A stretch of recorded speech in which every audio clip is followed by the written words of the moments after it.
Pues Juan Tomás Vázquez Garrido es doctor en Geología por la Universidad Complutense de Madrid, donde hizo la tesis doctoral sobre la tectónica de placas en el Mar de Alborán.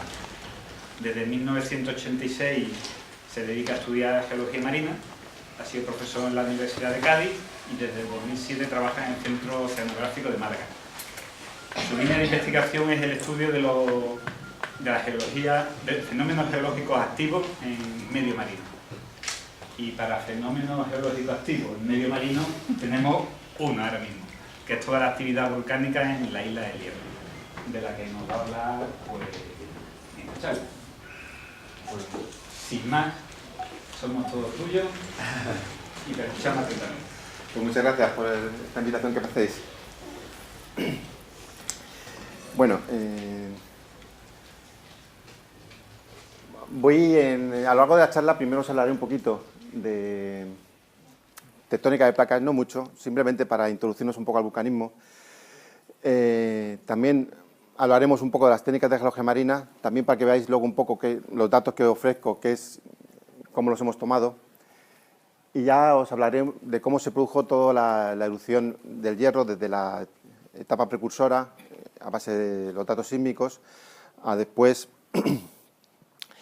el control que mi instituto, el Instituto Español de Oceanografía, llevó a cabo de la erupción, tanto con medios geológicos como con medios también físicos y químicos. Esto que veis aquí, esto en color, esta parte más verdosa, esta un poco más entre verde y marrón, eran el producto de la misión. Esto somos nosotros en un barco de CSIC, el Sarmiento de Gamboa, que en este momento íbamos a entrar sobre la misión, para ver cómo. Luego os presentaré los registros que tomamos aquel día. Entonces, lo que se ve más verdoso está más producido por los gases que eran CO2 y eran también sulfídrico. Y lo que es marrón es más producido por los piroclastos. En este momento eran partículas finas que estaban siendo arrastradas con los gases. Bueno, gran parte de lo que os voy a contar está enmarcado dentro del proyecto Vulcano, que es un proyecto que el Ministerio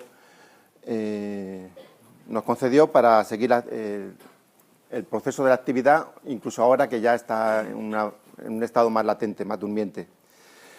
Y sobre todo con la idea de prevenir este tipo de proceso en el futuro. Y bueno, también ahí luego tendréis mis señas dentro del instituto. En la página web del grupo, en fin, la página web del proyecto, todas estas cosas. Como decía, soy del Instituto Español de Oceanografía, es un organismo público de investigación que se dedica a la investigación de los distintos aspectos de las ciencias marinas, el conocimiento de los océanos, de los recursos y de sus riesgos. Tenemos una sede central en Madrid y luego 9 sedes a lo largo de toda la costa, y nosotros estamos en la sede de Málaga, que hoy en día está en Fuengirola, que es este edificio que hay aquí, que es en el puerto de Fuengirola. Está previsto construir un nuevo edificio en la ampliación del puerto, en la zona de las Planas de San Andrés, en Huelin. Entonces, a partir de 2017 o así, más o menos, volveremos a Málaga. Y una cosa también que os quería decir es que este año el instituto cumple 100 años, los cumplió el 17 de abril, y en septiembre habrá unas jornadas de puertas abiertas, en las que estáis invitados, y en noviembre vendrá uno de los barcos oceanográficos nuestros, o seguramente el Ramón Margalef, que también se podrá visitar, estará en el puerto de Málaga y se podrá visitar sin problema. Esto que he añadido abajo, el instituto cumple 100 años, pero Málaga, el centro de Málaga tiene más, porque el instituto nació de unos centros que ya existían, que eran el de Málaga, de Baleares y el de Santander. Pero bueno, vamos a hablar ahora ya un poco más del tema.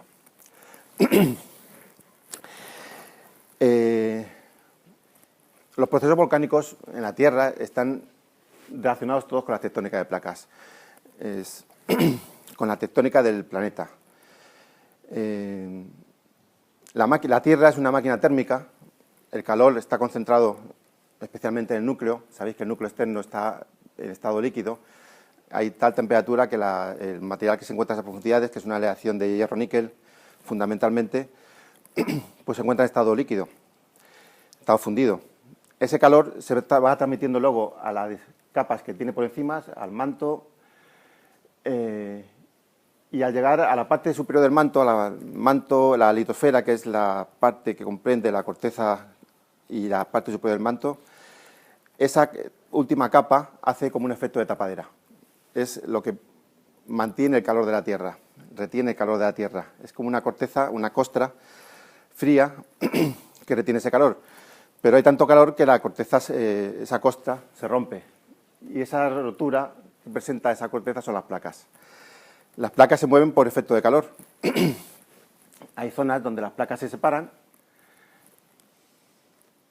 que es donde tenemos la creación de nueva corteza oceánica, y ahí vamos a tener concentrado un número importante de volcanes, como veremos.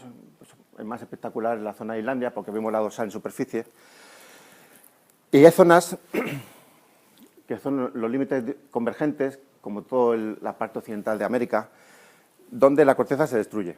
De forma que lo que es la superficie de la Tierra se mantiene constante. Hay zonas donde se está creando, zonas donde se está destruyendo, pero el volumen final es el mismo. En estas zonas donde se destruye corteza, también se genera calor. La corteza que se hunde, se funde, sube a superficie y también genera volcanes. Esto que decía, tenemos límites divergentes donde las placas se están separando y asciende el calor del manto. Esos límites divergentes son los que nos crean corteza oceánica. Como decía, el ejemplo más típico, más espectacular es Islandia.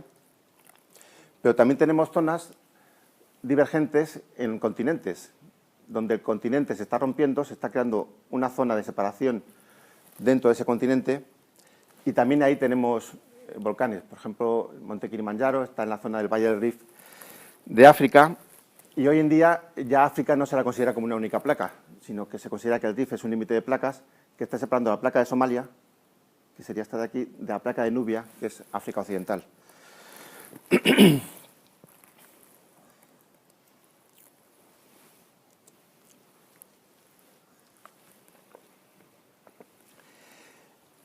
Los límites convergentes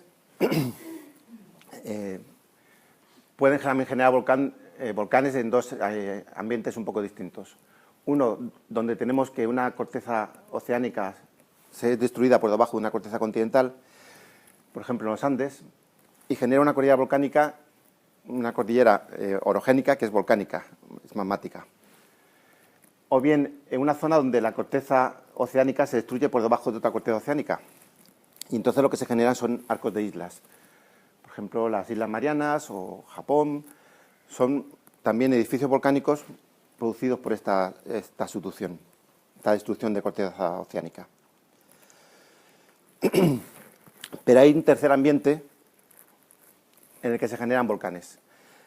Estos ambientes están dentro de las placas, o sea, no están producidos por los límites de placas. Entonces, ¿por qué se producen? Porque hay zonas donde el calor asciende prácticamente de forma directa desde el núcleo hasta la superficie. Son lo que se llaman penachos térmicos, y encima de esos penachos térmicos tenemos litosfera, tenemos corteza, que se está moviendo por encima. Entonces, cuando una burbuja de este penacho térmico llega hasta la superficie, genera un edificio volcánico, y cuando la placa continúa moviéndose, lo desplaza con respecto a la vertical de ese punto.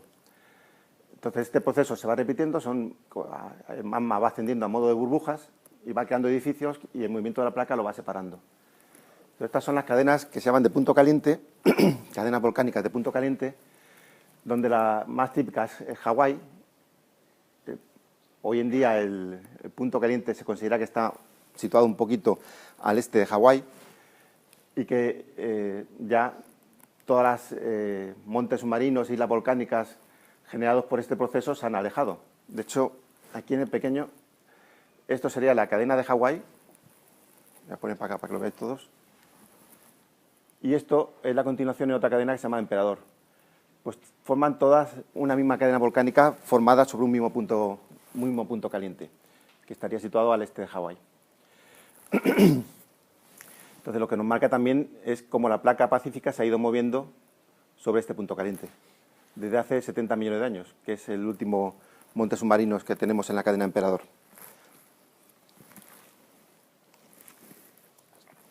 Bueno, pues esto es un poquito un resumen de los distintos ambientes en los que se generan volcanes en la superficie de la Tierra.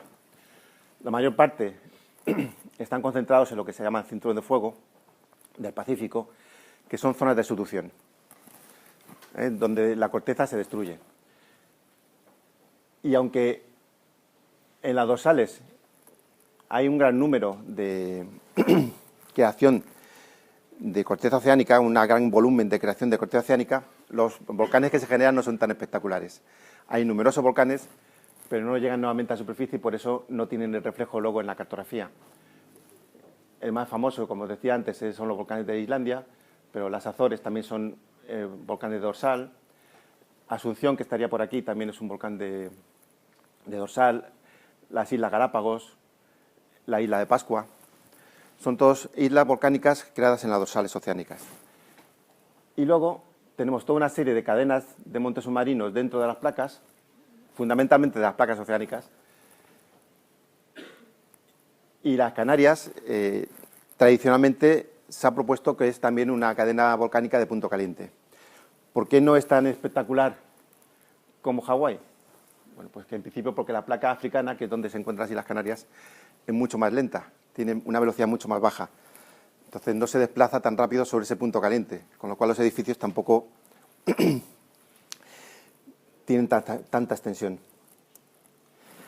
De todas formas, hoy en día ha habido un estudio muy intenso de todos los edificios volcánicos que hay en la zona de Canarias, desde Canarias hasta, bueno, incluyendo las Salvajes, montes submarinos que hay cerca de Madeira, pero no incluyendo Madeira, porque en Madeira hay una llanura avisada entre medias. Todos estos edificios volcánicos, y lo que se observa es que hay una cierta discrepancia. Si os fijáis, las edades que marcan estas etiquetas en amarillo son de montes submarinos, mientras que las etiquetas rojas, blanco sobre rojo, son de las Islas Canarias. Lanzarote se le da una edad de 15 millones de años, Fuerteventura de 23, Gran Canaria de 15, Tenerife de 12, La Gomera de 11, La Palma de 1,7 y Hierro de 1,1. Sí que parece que hay una cierta deriva del volcanismo hacia el oeste. Pero si incluimos los montes submarinos, hay montes submarinos aquí de 68, 47, 55, 29, parece que hubiera una gradación hacia el suroeste. O sea que ya tenemos dos tendencias un poco distintas. Una que nos marcaría hacia el oeste, otra que nos marca hacia el suroeste, pero además es que si os fijáis, por ejemplo, el Hierro, que es muy joven, la isla más joven de todas, que se le da una edad, se le ha datado por medio de isótopos radiactivos, se le ha dado una edad de 1,1 millones de años, se apoya sobre un monte submarino que tiene 133 millones de años. O sea, parte de la isla está sobre un monte submarino previo. Entonces, un poquito esta idea de que está formado por un punto caliente está ahí en entredicho, se está en revisión. Puede ser un punto caliente o esta otra tendencia suroeste, paralela a lo que es África, podría indicar que está relacionado con acumulación de calor debajo de África, que escapa hacia donde África tiene menos espesor, que es el límite entre corteza continental y corteza oceánica.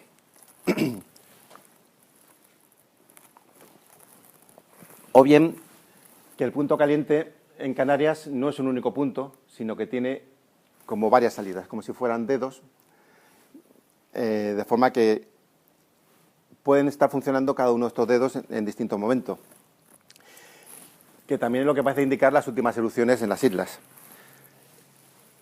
Hay 3 islas en las que ha habido erupciones en los últimos 500 años, aparte de la erupción submarina del Hierro. Bueno, pues tenemos erupciones en Tenerife, erupciones en Lanzarote, que es la isla más oriental, y erupciones en La Palma, que fue la más reciente que hubo en tierra, en 1972. O sea que esa tendencia hacia el oeste también hay que ponerla un poco en entredicha, porque cuando un edificio volcánico pasa por encima del punto caliente, se enfría y deja de funcionar. O sea que aquí, si la lanzadote sigue activa, es que debajo sigue teniendo una afluencia de magma. Bueno, pues hecha esta pequeña introducción, vamos a meternos ahora con Hierro. Hierro, para el que no lo conozca, es una isla espectacular. Es la isla más pequeñita de las Islas Canarias, de las grandes Islas Canarias. Tiene una forma triangular. Nuevamente, el vulcanismo se habla de que tiene 3 rifts: el rift noreste, el rift noroeste y el rift sur, entendiendo como rift la zona donde sale el magma. No que sea un rift de separación de placas, simplemente como salida del magma. Pero a su vez, la isla luego, si fijaos, tiene como bocados. Parte de esta isla se ha deslizado y se ha ido hacia el noroeste. Pero es que parte también aquí ha deslizado y se ha ido hacia el suroeste. Y en esta otra zona también parte ha deslizado y se ha ido hacia el este. O sea, la isla, al ser tan joven, tiene una rápida acumulación, y esa rápida acumulación lo que hace también es que sea muy inestable. Con lo cual, las laderas de la isla, de lo que es el edificio volcánico, son inestables y acaban deslizando. Y deslizan afectando, incluyendo el deslizamiento afecta incluso a las propias islas. Este deslizamiento se calculó que tiene 150.000 años. O sea, desde el punto de vista geológico, toda isla es muy activa. La isla es activa volcánicamente, es activa en cuanto a los deslizamientos gravitacionales que la afectan. Y posiblemente estos deslizamientos pueden estar también relacionados con grandes erupciones, grandes momentos de erupción, que es el momento donde la isla es más inestable, porque está sujeta a mayor vulcanismo, mayor sismicidad. Entonces eso también puede hacer que se produzcan estos deslizamientos. En el Hierro no había erupciones históricas conocidas. En 1793 hubo una crisis sísmica, a la capital del Hierro hasta aquí, Valverde. Y entonces en aquella época pues la isla estaba todavía más despoblada de lo que está hoy en día. Son 10.000 habitantes nada más en toda la isla. Con lo cual, si la erupción se produjo justo en la zona del Cabo Occidental, la zona de Orchilla, pues no tienen constancia histórica de que existiera esa erupción. Y si fue submarina, pues menos constancia todavía. Pero viendo un poquito el relieve de la isla, no sé si lo veréis, pero fijaros, esto es un cono volcánico, esto es otro, aquí aparece otro, y cada una de estas pequeñas elevaciones son sucesivos conos volcánicos. En la isla hay 2.000 conos volcánicos. O sea, la isla, aunque no tengamos constancia de erupciones históricas, está continuamente creando volcanes, emitiendo pequeñas erupciones. Esos volcanes que veis ahí en la fotografía son muy similares en tamaño al volcán que se creó submarino en la Restinga.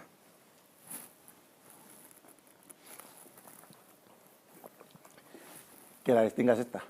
Esto es las últimas estimaciones de la población de la Restinga. O sea, nosotros estamos encima del volcán y la foto está mirando hacia tierra. Estos en el norte de la isla, estos son coladas. Son coladas también de hace 4.000 años, pero que no se tenía, como insisto, esa constancia histórica, aunque sí luego se han datado y se ven que son bastante jóvenes. Estos son otras coladas en la zona de Orchilla. Estas se han datado en 2.000 años. El cabo está ahí. Esto es otro cono volcánico de esos. Este es del que procede toda esta colada. O sea que la isla para un geólogo es una maravilla. Es una isla llena de procesos. Estas son disyunciones columnares de estas colas que habíamos antes. Este es el cono volcánico, que ahora se ve más cerca. Y esto que se ve aquí es la región del norte. Esta región que os veis aquí, que éramos un gran deslizamiento, pues todo esto es la cicatriz de ese deslizamiento. Es una pared de casi 1.500 metros de altura. y estas nubes son los alisios que pegan contra la pared y al llegar a la arriba de la isla generan las nubes. Son nubes creadas por humedad horizontal.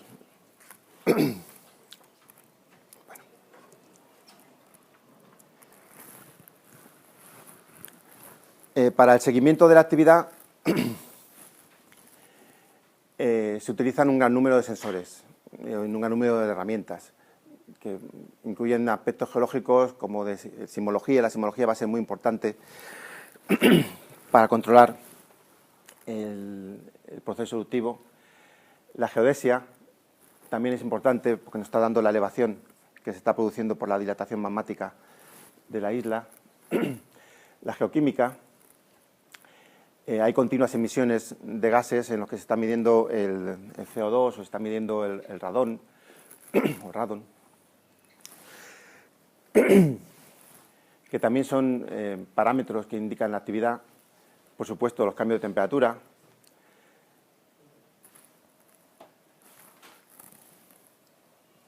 Todo ello, bueno, estos son distintas estaciones, lo lleva el Instituto Geográfico Nacional, lo que es el seguimiento desde tierra. Estas son las estaciones sísmicas que tiene en tierra. Estas son las estaciones de geodesia. Hoy en día la geodesia se mide con GPS, con estaciones de GPS. Además te da el dato directamente online. Estas son estaciones de geoquímica. Normalmente lo que se hace es medir las emisiones de gases dentro de pozos o dentro de minas.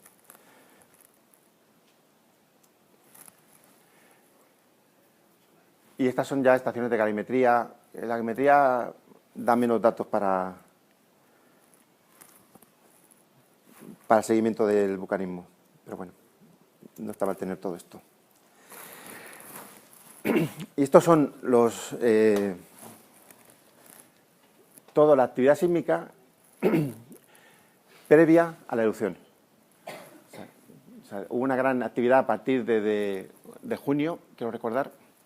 Luego lo veo un poquito mejor, de junio de 2011, esa actividad fue disminuyendo en número, pero aumentando en magnitud, hasta que llegó un momento en que en vez de actividad de terremotos, lo que hubo una actividad continua. Este es un registro de lo que se llama el tremor. O sea, a partir de este momento es cuando se piensa que empezó la salida de magma en la restinga. Es el ruido producido por el magma en la chimenea al salir hacia la superficie. Se llama el tremor volcánico. Bueno, pues como decía, el 19 de julio es cuando empieza la crisis sísmica. Siempre esta crisis y luego las crisis que siguen a continuación siempre empiezan en el norte y se van migrando hacia el sur o y luego hacia el oeste. ¿Eso qué indica? Eso que indica que la fuente de magma está al norte de la isla, pero luego el camino que encuentra para salir a superficie le lleva a atravesar incluso la isla y salir por el sur. El magma necesita conductos para salir hacia la superficie, esos conductos son fallas. Entonces, aprovecha las grietas que existen dentro de la isla, las fracturas que existen dentro de la isla. Y también va a estar condicionado por los esfuerzos tectónicos que existan. Entonces, en este momento, los esfuerzos vienen más o menos en este sentido de noroeste-sureste, con lo cual las fracturas más favorables para que salgan no son las perpendiculares, sino son también las noroeste-sureste. Ya veréis que luego aquí la actividad de la restinga, que está en esta zona, aquí donde se produce la erupción, aquí ya hay salida de pluma, la pluma de la emisión de gases y piroclastos, que va a ser una actividad fisural. Aunque genera un gran volcán, veréis luego que podemos ver que en realidad corresponde a una fisura que más o menos con la dirección está noroeste-sureste. Bueno, como decía, toda la actividad sísmica la siguió el IGN. Aquí es el momento en que se inicia la erupción y luego van a haber toda una serie de crisis posteriores, crisis sísmicas, pero sin embargo la erupción finaliza en marzo del 2012, más o menos en ese punto. Luego, aunque ha habido crisis sísmicas, no se ha constatado que haya seguido existiendo erupción. Sí de gasificación. La desgasificación ha continuado, incluso en la última campaña se ha reducido en torno a 200 metros de diámetro con respecto al cono principal, pero sigue existiendo una importante desgasificación de CO2 e incluso de metano, curiosamente. Bueno, como decía, esas son las crisis sísmicas. Esta es la de, me parece que la de junio de 2012, junio-julio de 2012. Esta otra es la de septiembre de 2012, esta fue en diciembre, enero, y esta fue en marzo de 2013, que es la última crisis importante que ha existido. Estábamos allí nosotros esperando que surgiera el volcán por algún lado, pero no tuvimos suerte. ¿O sí?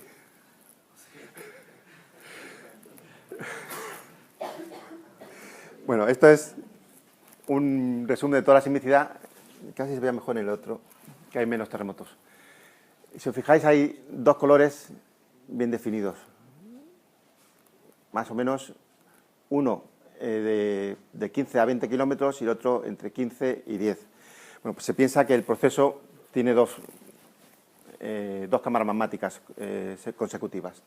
Primero se acumula en el manto superior, en torno a esos 20 kilómetros, y después se acumula por debajo de la corteza a 12 kilómetros, antes de salir a superficie. O sea, estos terremotos están producidos por el magma dentro de la cámara magmática. Y como os decía, la primera erupción fue de norte a sur, pero las siguientes crisis sísmicas han ido siempre desde el norte, luego girando hacia el oeste. O sea que donde esperábamos encontrar un nuevo volcán era en esa zona, pero no hemos tenido constancia. También es mucho más profunda y es más difícil que el producto emitido por el volcán lo salga a superficie.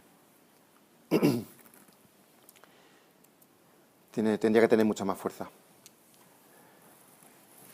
Vamos a empezar con la parte más marina. Os hablo muy rápidamente de las técnicas que utilizamos en geología marina. Ese de nuevo es el Sarmiento, aquí en Málaga, en una campaña que hicimos en el Golfo de Cádiz, Alborán, pero bueno, que es la foto bonita.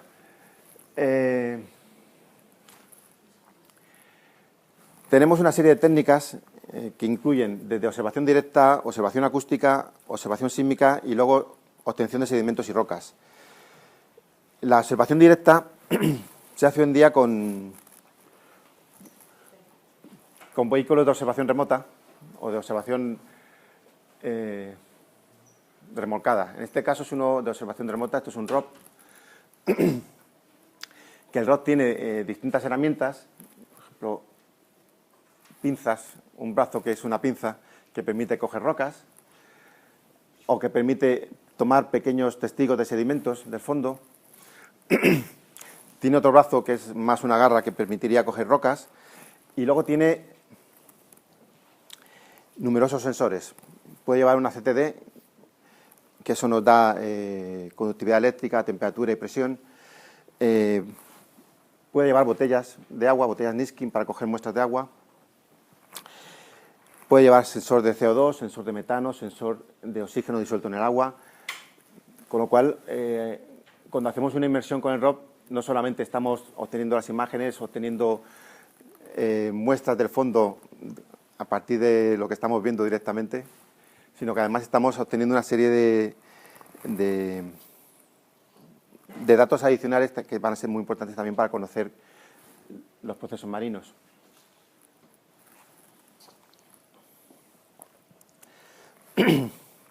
Estos son métodos acústicos. Esto hoy en día es la batimetría que se llama multi-haz, porque en vez de obtener un único dato, pues obtenemos hasta 360 o 400 datos con un solo pulso, y con lo cual nos permite hacer estos mapas. son mapas batimétricos del fondo, pero que tienen mucha más resolución. Esta técnica se emplea de forma continua desde los años 90 y fue una revolución en la geología, porque pasamos de tener mapas muy poco definidos a tener una gran definición en mapas que nos mostraba que el fondo tenía también una gran actividad. Esto es Alborán. Estos son los montes submarinos que hay frente a Málaga. Málaga está aquí.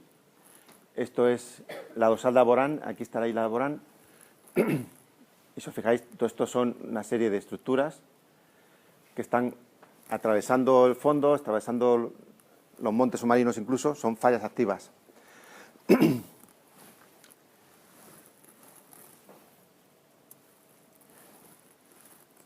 Estos son sonares de barrio lateral que nos dan una imagen de reflectividad del fondo.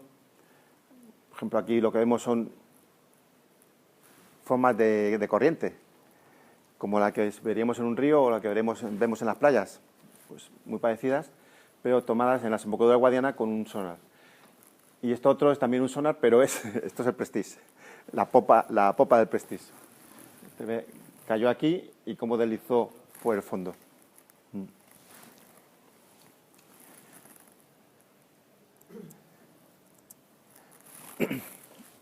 Estos son los perfiles acústicos o sísmicos que nos permiten obtener una imagen ya de la estructura del subsuelo. Entonces, podemos trabajar con equipos de alta resolución que nos dan muy bien cómo son las estructuras de las primeras unidades próximas a superficie, o trabajar ya con equipos de más penetración que lo que nos da es ya estructura de varios kilómetros. Esto es en Cádiz. Entonces, estos son diapiros que están ascendiendo hacia la superficie también. Y por último está el muestreo. El muestreo, si no lo hacemos con el ROP, que ya después de utilizar un ROP no queremos utilizar otra cosa, se hace o con testigos de gravedad o de pistón, o con dragas que son más puntuales, dragas de caja o dragas de arrastre, que te dan una información en principio, de la vertical donde está el barco. Pues vamos a ver lo que hicimos en el Hierro. En el Hierro, por un lado, vais a ver que tuvimos que hacer un control muy exhaustivo de la batimetría, porque era importante conocer en cada momento la altura que estaba alcanzando el edificio volcánico. Y por otro lado, el control de las emisiones, que han tanto las emisiones sólidas como las emisiones gaseosas. Aquí tenéis toda la flota de barcos que se utilizó. El principal, el que estuvo trabajando más tiempo, fue Ramón Margalef, que es este de aquí, que prácticamente sin estrenar lo mandaron directamente a la erupción. Luego tuvo que volver a arreglar algunas averías, porque veréis, el pH bajó hasta 5. Bajó casi 3 puntos con respecto al pH medio de los océanos. Y eso afectó bastante al barco. Y luego ya en campañas de oportunidad, pues fuimos con el Hespérides o fuimos con el Sarmiento de Gamboa. Oportunidades porque estábamos haciendo otro proyecto y ya que estábamos allí, pues íbamos al Hierro también. Y hacíamos un pequeño estudio. El Cornilla de Saavedra, se me olvidaba el nombre. El Cornilla de Saavedra también estuvo por allí, sobre todo dragando, obteniendo muestras. Y después ya el Alvariño es el que está haciendo el seguimiento posterior. Esto es en el puerto de Arestín, allí en Hierro.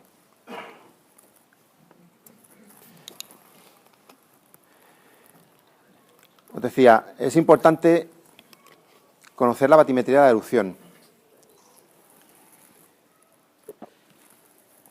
La batimetría que se alcanzaba en cada momento.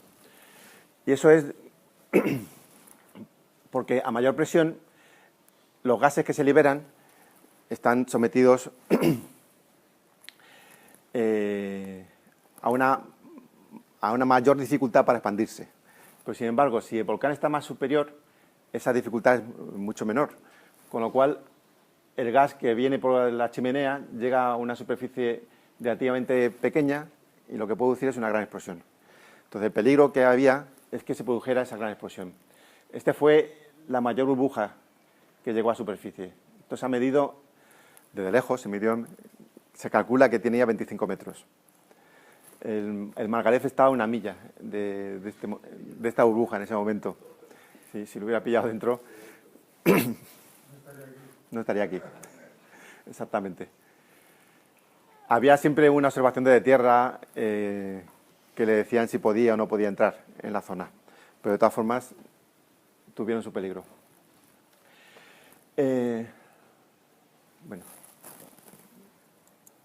Bueno, estas son todas las campañas que se hicieron, que tampoco las voy a nombrar. Y estas sí que son todas las batimetrías que se hicieron a partir de una situación inicial que teníamos la suerte de que el Instituto Geográfico de la Marina había hecho una última cartografía en el 2010, con lo cual teníamos datos muy exactos previos de la zona. Entonces, aquí os tengo puesta la secuencia. Esta es la batimetría inicial que se exponía. Aquí es donde se va a formar el volcán y lo que había era un valle. Si os fijáis, aquí hay un valle. Ese valle, a partir de la erupción, va a estar ocupado por un cono y por una colada que se va a ir moviendo por el valle, va a ir también lamiendo las paredes del valle y va a ir desplazando todos los sedimentos hacia la base de la isla, sedimentos volcánicos.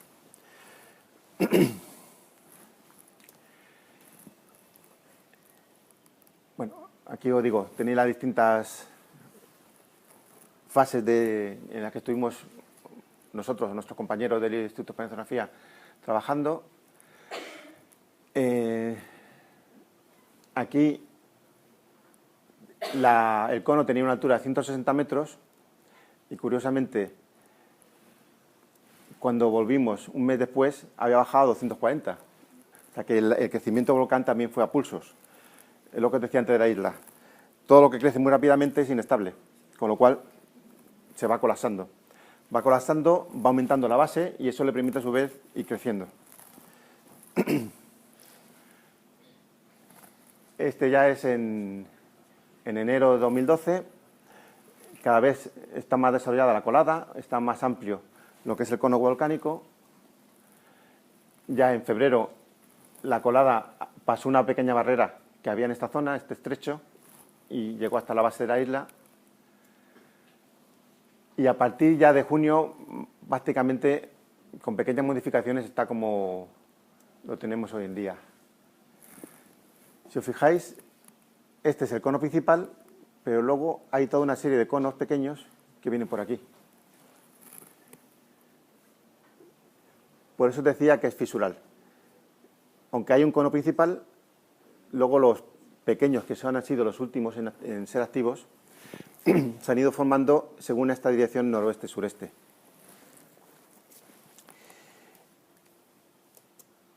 Bueno, aquí igual se veía también un poquito mejor, ¿no? Ahora lo que estamos viendo es que hay pequeños deslizamientos que están afectando a las laderas, que se están formando del cono inicial. Y esto es una resta de batimetrías. Tomando la batimetría inicial y la última batimetría, pues los colores indican la zona donde ha habido un aumento de relieve. O sea que tenemos, se puede calcular con dos batimetrías el volumen total que se ha creado durante la erupción. Tanto, ya os digo, en lo que es el cono como en la colada, que es la parte amarillenta, que tiene menos espesor.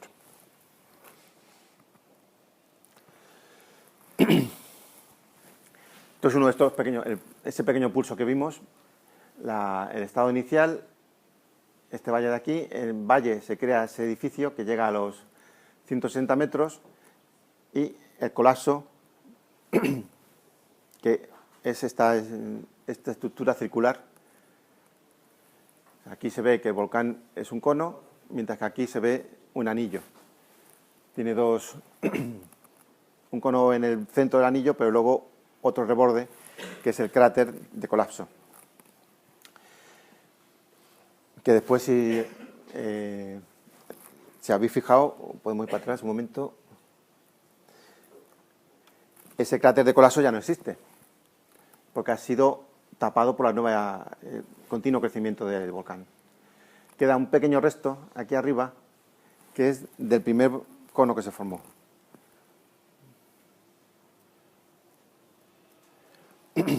Bueno, en total se ha quedado un edificio que es algo mayor que los rascacielos estos de Nueva York. Llega hasta los 400 metros más o menos, desde la base hasta la superficie, hasta el top. Dejó de crecer hasta, bueno, ha crecido, digamos, hasta 88 metros. O sea, desde un fondo inicial que estaba en torno a los 400 hasta 88 metros de profundidad. Esta es esa secuencia también que ponía antes, con ya una etapa posterior. Y estos son registros, ahora los pondremos un poco mejor, acústicos, que eran los que tomábamos con el barco cuando estábamos entrando en la primera foto. Bueno, aquí el control de las emisiones, pues el control primero tanto gaseoso como de los sólidos. ¿Cómo lo hacemos? El de los gaseosos con satélite.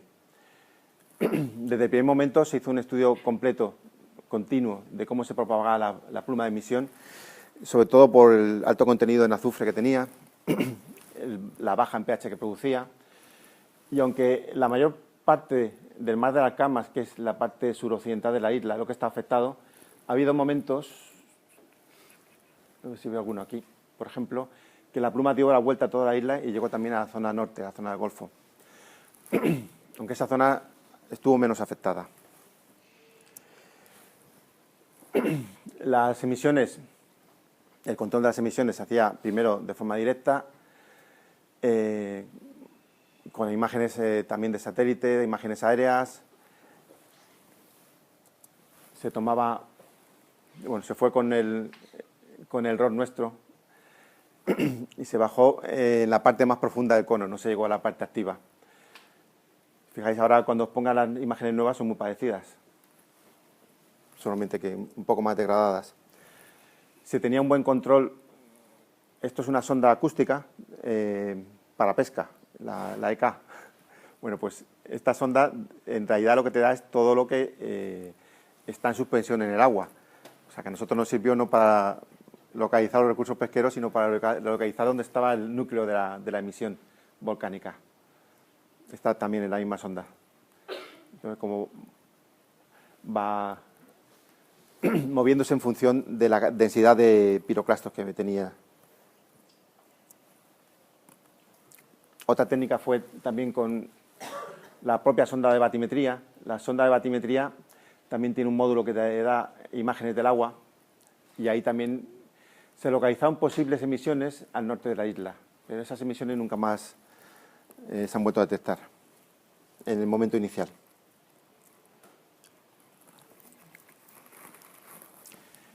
Y esta es una interpretación un poco de lo que veíamos antes,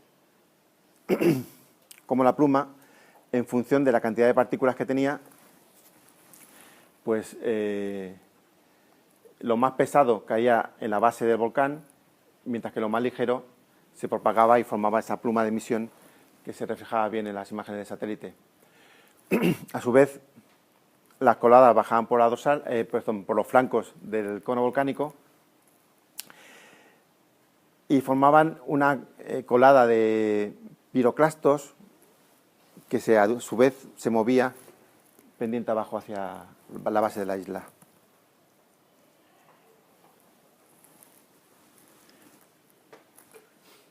Esto de nuevo siguen siendo registros sísmicos.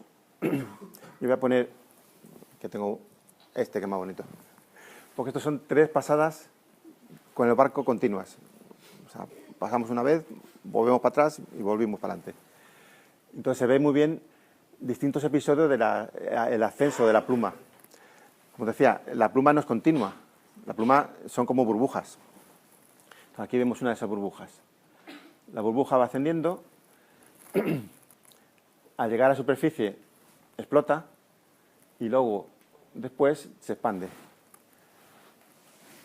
En el momento que estábamos en superficie, no fue una gran burbuja, estábamos nosotros justo encima, apantallaba todo lo que había debajo, no veíamos nada. Los sensores del barco decían que estábamos a 0 de profundidad.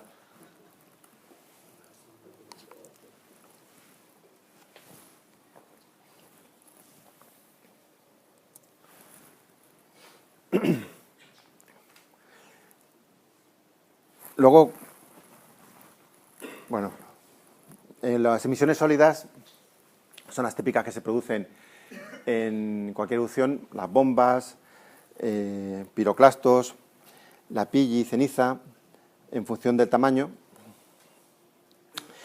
Pero una cosa muy característica de las erupciones marinas es que se generan estas piedras flotantes, que se ven por ahí, se llaman, en inglés son lava balloons, o sea, globos de lava, porque por dentro tienen un alto contenido en gas y están prácticamente huecos.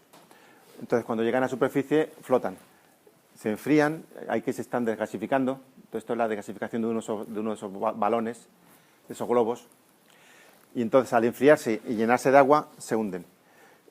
Y luego lo veremos producen grandes acumulaciones en lo que es fundamentalmente la base del volcán. ¿Con ruido? ¿Acompañado de ruido? Acompañado, claro. Allí sí. El ruido no lo tengo grabado. Bueno, esta es otra buena imagen. Lo que era también espectacular era el sulfídrico. Que estaba todo el barco oliendo aguas podridos. Eso que se cerró todo. El barco iba hermético, se supone. Bueno, estos son los globos de lava. Estos globos de lava al principio también se caracterizaron porque por dentro tenían una roca que era distinta. Entonces, esta es la famosa restingolita. La restingolita es una roca volcánica que por fuera es de basalto, es esa corteza negra, y por dentro es blanca. Está llena de vacuolas, es muy porosa. Entonces, por eso también flotaba. Hoy en día está también en discusión qué es la restingolita. En principio se pensaba que era sedimento que fue arrastrado por la erupción y estaba en estado semifundido. Pero los vulcanólogos piensan que se trata de un segundo tipo de magma. El magma tenía dos etapas de fraccionamiento. Este, que era más directo, es el que generaba el basáltico, mientras que el blanco es un magma más silíceo, que se llama traquítico, y que es producto de la cristalización fraccionada del magma basáltico en niveles superiores de la isla. O sea, piensan que esta es la cámara que está dentro de la isla, la que genera el magma traquítico, mientras que esta es la cámara que proviene del manto, que genera el magma basáltico.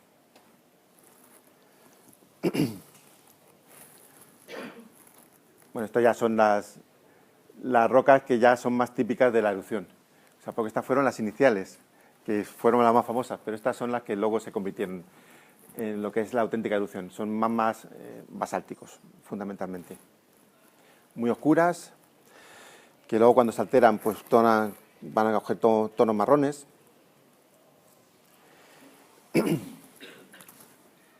Y acompañado de gran cantidad de ceniza y la pilli. Fijaos cómo estaba al fondo, que parecía que estaba todo recubierto de una especie de costa por encima de fango.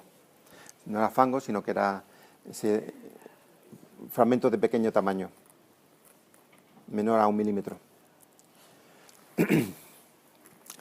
Así, bueno, no sé muy bien, así es como está hoy en día. Esos son rocas dragadas del fondo, ya con el seguimiento posterior que no hemos hecho. Ya digo, son rocas muy basálticas todas ellas. Aparte del seguimiento de las emisiones sólidas, también se hacían las emisiones gaseosas. Para ello lo que se utiliza es este equipo que tenéis ahí a la izquierda, que es la roseta oceanográfica.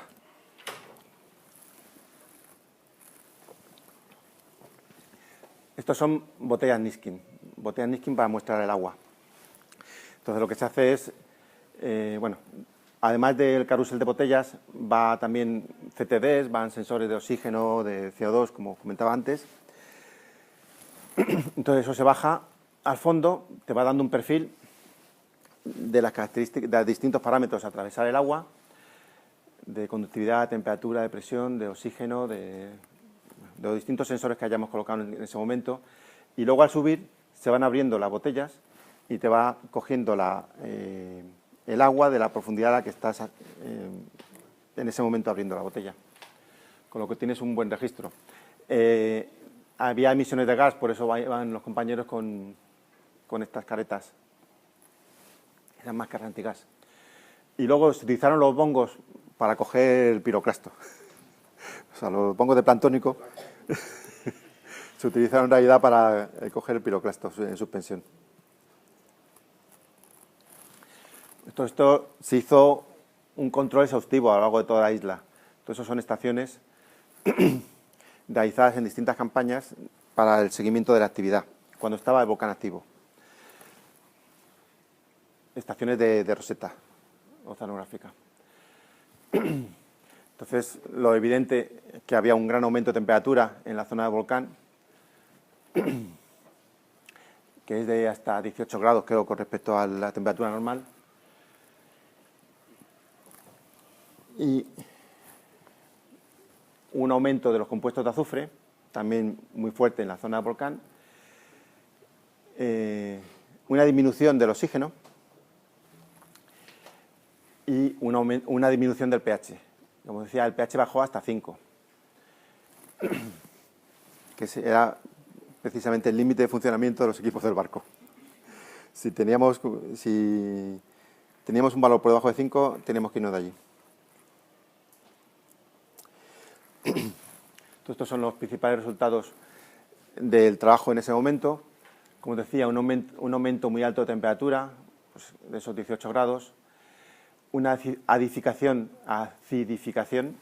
que el pH bajó hasta 5, bajó casi 3 puntos con respecto al valor normal, un aumento del sulfídrico de hasta 400 milimoles, pero también un aumento del ferroso. Eso fue importante, ahora explicaré por qué. También un aumento del carbono inorgánico total y de la presión de CO2. La presión de CO2 es lógico por la cantidad de gases que estaban siendo emitidos también. La desoxigenación, esta que hemos visto, lo que produjo fue una pérdida total de la vida en la zona del volcán. Esto es, de nuevo, con la EK60, esa sonda que nos da nos permite evaluar los recursos biológicos. Pues encima del volcán no había nada, había una capa totalmente anóxica. Y según nos desplazamos, pues volvía a existir esa capa. O sea que fue un efecto muy puntualizado donde nos encontramos la pluma emitida por el volcán. Pero donde estaba la pluma sí que destrozó todos los ecosistemas. Estas es lo que era mejor bajar un poco la luz. Estas son fotos que hemos tomado en abril de este año.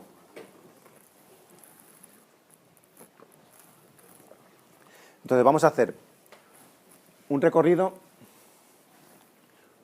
por los conos volcánicos, desde el más inferior hasta el techo del volcán. Entonces estamos en la base del volcán. Entonces en la base están esos globos. Claro, esto es un globo partido. Se ve que está vacío por dentro. Este otro no, este está lleno. Esto es una restingolita. Además la dejamos ahí en el fondo. Fuimos muy conservadores. Para un geólogo es muy difícil la tentación de no recoger todo lo que ve. Sí, sí. A esta profundidad había cantidad de gambitas. Por aquí, ¿no? Se ven. Creo que luego pongo un pequeño vídeo que también se verán. Según vamos subiendo, aumentan los fragmentos de lava. Estos son fragmentos lábicos, pero aumentan también todos los piroclastos. Fijaos cómo son. Cada vez los fragmentos son o bien fragmentos de lava o bien pequeños fragmentos, pequeñas bombas volcánicas. Esto ya estamos en torno a los 200 metros, 215, y aquí lo que se ve ya es la alteración. Claro que la erupción dejó de ser activa en el 2012 y ya a esa fecha de 2 años después hay una cantidad de alteración muy importante sobre las rocas del volcán. Esto es consecuencia de que el volcán sigue desgasificándose. Sigue siendo activo en cuanto a que hay emisión de CO2, emisión de metano, y lo que se está produciendo es, a su vez, con agua caliente, lo que produce es la alteración de las rocas y depósitos, sobre todo de hierro. Son esos depósitos con tonos anaranjados que van a ser muy frecuentes. En alguna foto se ve mucho más llamativo todavía el color.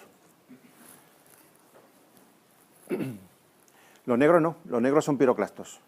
Son los últimos episodios de ceniza. Y ahora veremos también todas estas pequeñas elevaciones que se ven, son los conos de salida. Los conos de salida del volcán. Esos son los depósitos que os decía de alteraciones, que son alteraciones y depósitos hidrotermales. Agua caliente junto con el CO2. Y aquí fijaros cómo se empieza a ver que hay mucha vida. Luego en el vídeo se verá incluso un poquito mejor. Lo que es la fauna demersal y la fauna planctónica está prácticamente recuperado, incluso dicen que con más presencia que antes. Mientras que el bentos no. El bentos todavía está bastante en proceso de recuperación. Bueno, pues esa recuperación tan alta del planctónico es por el hierro. El hierro, el ferroso, fertiliza los océanos y favorece el aumento de plancton. Y el plancton pues ya le sigue luego la fauna demersal, fauna de mayor tamaño. Esas son las salidas de gases actuales.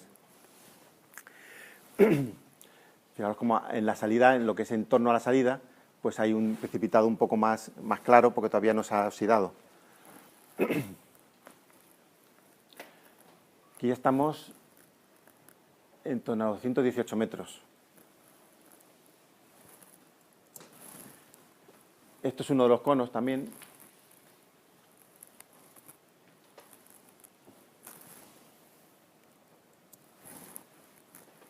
Esto es un gran depósito de esos depósitos de alteración hidrotermal. Aquí es un poco más amarillo, pero aquí ya está mucho más rojizo. Aquí ya está mucho más oxidado luego. Posiblemente el medio en el subsuelo sea reductor, pero a salida de superficie el medio ya está oxigenado y entonces se oxida rápidamente.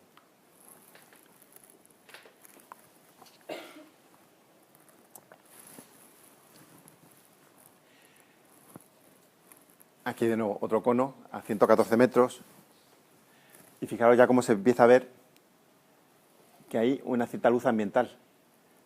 Ya no solamente dependemos de la luz de los focos, sino que a esa profundidad tenemos una cierta luz de superficie.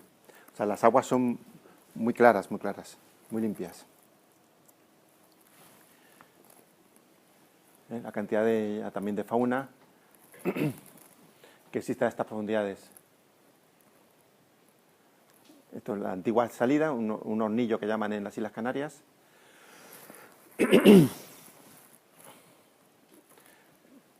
Como una chimenea por la que salía el material volcánico y ya totalmente colonizada. Y aquí, esto que se ve aquí un poco más verdoso, se ha muestreado y con la idea de que puedan ser tapetes bacterianos. También en estas zonas donde hay salidas de CO2, donde hay posibles salidas de azufre, pues aumentan las posibilidades de que haya bacterias que vivan del azufre.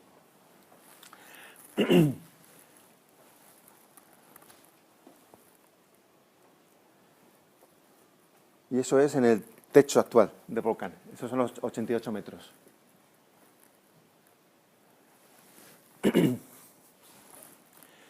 Como decía, ya no existe, el volcán ya está durmiente, no existe una actividad volcánica, solamente existe actividad de desgasificación. Está emitiéndose en continuo CO2 y metano, que metano es un metano que no es orgánico, o sea, no tiene origen orgánico, es un producto del propio proceso volcánico.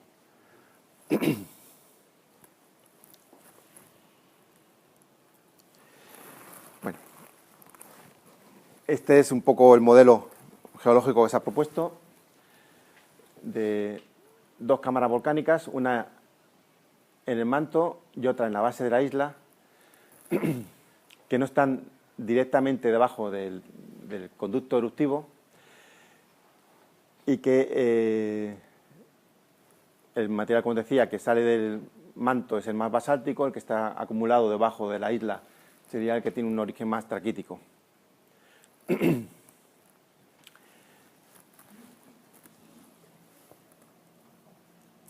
Y esto era todo. Y eso es el volcán y sin luz del ROP, solamente con la luz ambiental, a 100 metros, 110 metros. Que fue una cosa espectacular. Y fijaros con la cantidad de... Todo eso son peces, aparte del mío, que están ahí poblando el volcán. Y esto que se ve, todo esto son las alteraciones esas.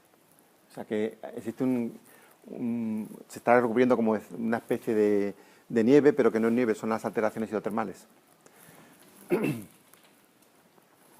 Bueno, pues lo que hacemos es que os pongo el vídeo, un pequeño vídeo.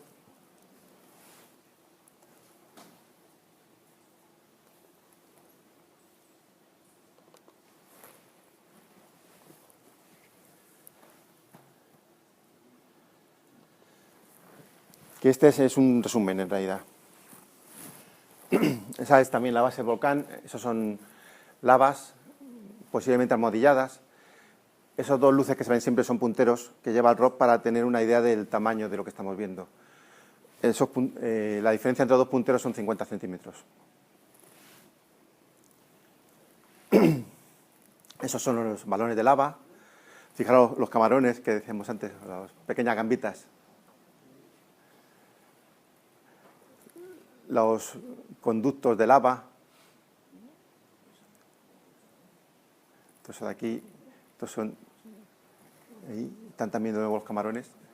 Estos son bombas volcánicas. Peces se llaman antías. O antias.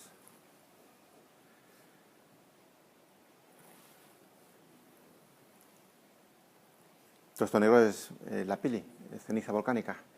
Y estas son las alteraciones hidrotermales. Y bueno, era un zoom sobre algo que pensamos que podía ser tapete bacteriano.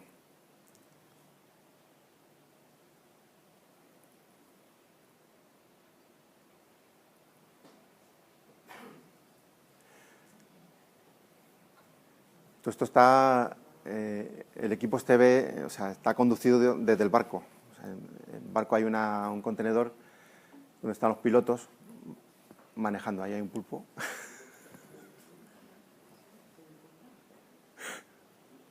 ¿Qué profundidad, por ejemplo? Y aquí, fijaros que hay luz también. Estamos cerca del techo. En torno a 100, 110 metros.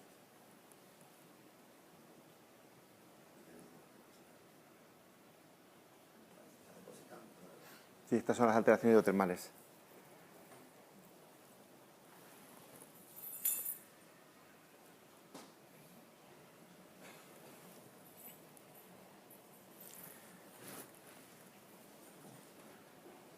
Y ahora creo que...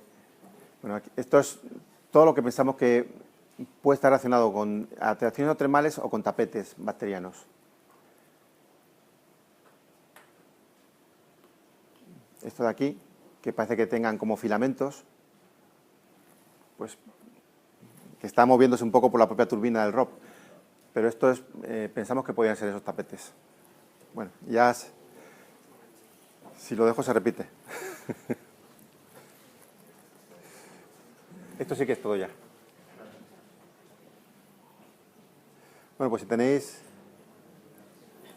alguna cuestión.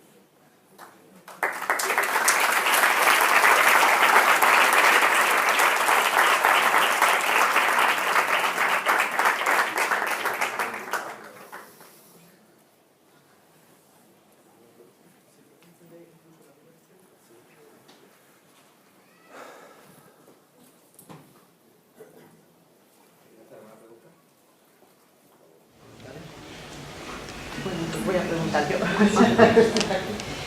No es exactamente sobre la isla del Hierro, sino sobre las placas tectónicas que os estaba contando antes, la actividad volcánica que hay en el parque de Yellowstone, en plena centro de Estados Unidos. ¿Eso es una pluma también? ¿Una emisión de un punto caliente? Está relacionado con la subducción de Cascadia. Es la placa pacífica metiéndose por debajo de Oregón, la zona de Oregón, y entonces hasta que no llega a los 100 kilómetros de profundidad no genera volcanismo. Entonces allí la placa es la subducción es muy tendida y entonces está llegando por debajo de Yellowstone. O sea que estaría relacionado más con una zona de subducción. Todas las montañas rocosas ahí, o sea, por debajo de... Uh-huh.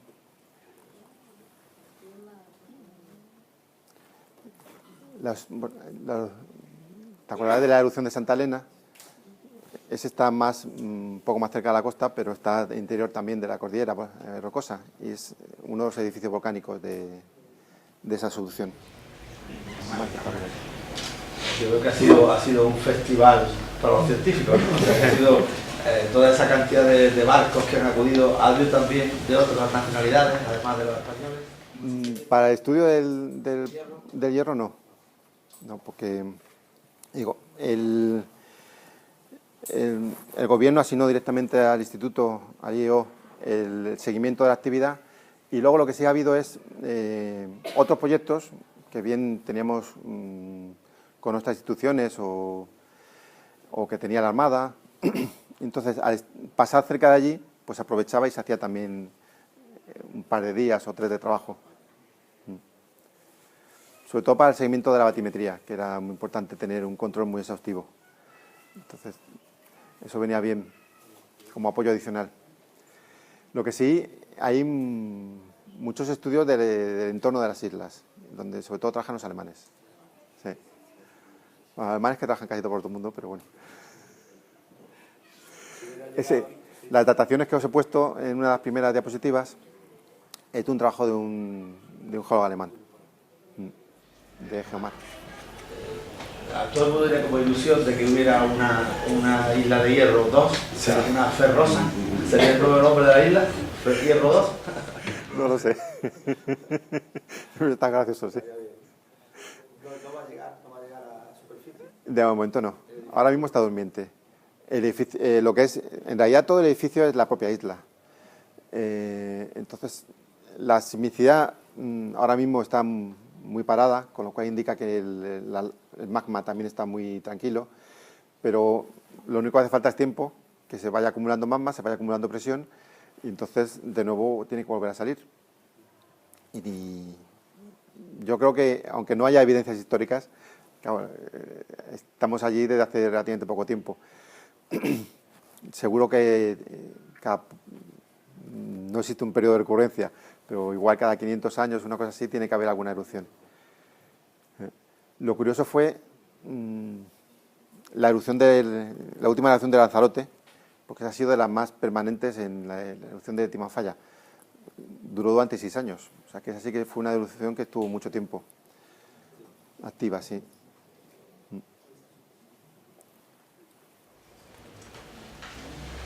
Ahora mismo la situación actual de lo que es la población de la Isla del Hierro, después de haber sufrido, ¿no?, toda esta erupción, ¿en qué estado se encuentra? Porque supongo que eso a la vida diaria de la población afecta bastante. Ellos ahora mismo están en una situación estable.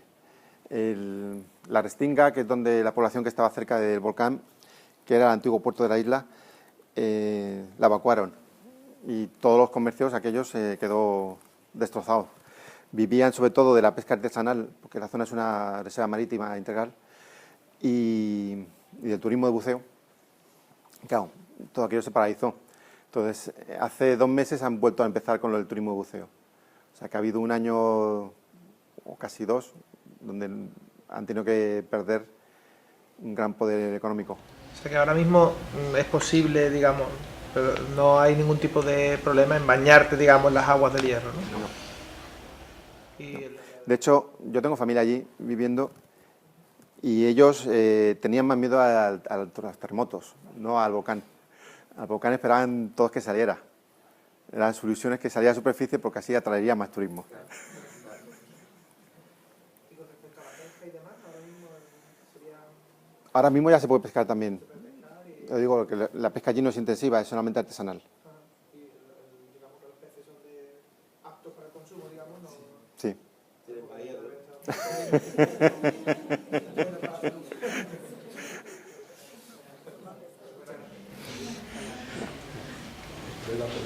Bueno, entonces, si no hay preguntas, yo para mí es un placer entregarte nuestro famoso rodillo antigravitatorio, que es un regalo exclusivo de la misma conferencia que nada al principio, para que tengas un recuerdo de tu paso por nuestra estación.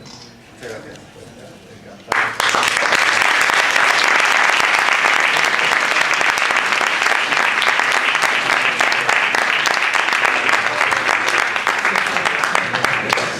Muchísimas gracias a todos ustedes y les esperamos en la siguiente conferencia, que creo que va sobre las impresoras 3D. Sí. Va a ser la próxima conferencia, vamos a traer un equipo de Granada que está trabajando en el tema de impresoras 3D. Pues muchas gracias y hasta la próxima.